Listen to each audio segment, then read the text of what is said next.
At the Arts and Culture Center, we try to meet people where they are.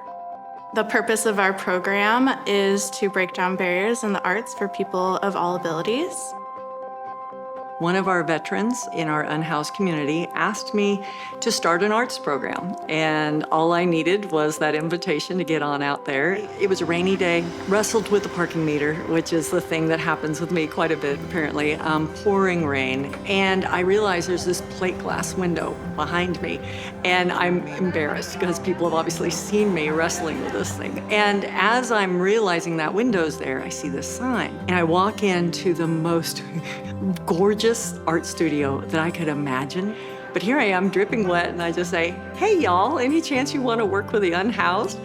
And it was just like such a Eugene kind of moment, and was greeted with just open arms. Their jaws dropped because they had just been talking about wanting such a partnership just the prior day. I'm Kaylee Ruiz. I am the studio manager at the Arts and Culture Center. So we were in conversation about hosting free open studio classes for the unhoused community when Anna, who, this person just walked off the street. It was this fall rainy day, and she was looking for a space just like ours to host community supported shelters art classes.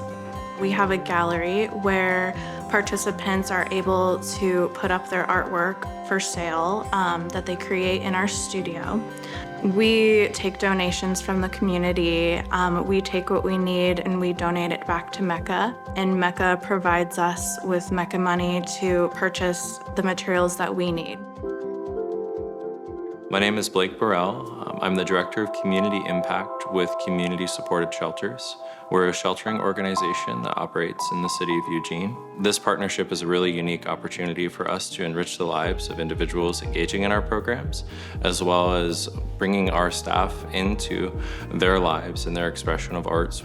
I think a unique aspect of partnering with an arts organization is really identifying a third place for someone in a community where unhoused populations have sometimes limited access to spaces. So identifying an arts organization that's willing to host our participants in a studio gives them a space to find self-expression outside of the institutional environment of shelter programs. So I'm really excited to see the direction of this and the influence that it might have on our community and ways that we can actually share this model with other sheltering organizations to improve the quality of life for individuals.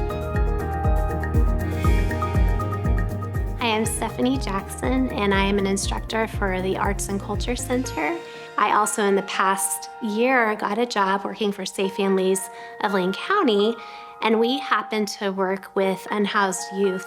And so when I heard about this amazing opportunity that happened and the open studio class, I got really excited. So one of the projects we have going right now is a table, a mosaic table. When the table is finished, they'll get to keep that at one of their locations. Anyone who wants to be a part of it can.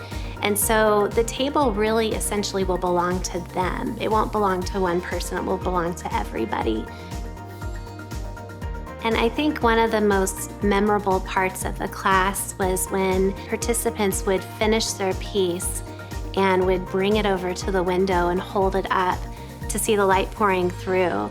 And not only was it a special moment for them to see their finished work, but the whole class would just celebrate and cheer as they were seeing how beautiful their piece was, sitting there in the light. I'm just proud of this program because for years they've been serving people who are experiencing disabilities in some way, and the whole purpose is to be inclusive, and they are making it even more inclusive in this time when we as a community really need it. We would love to see programs just like ours in other cities all over the world.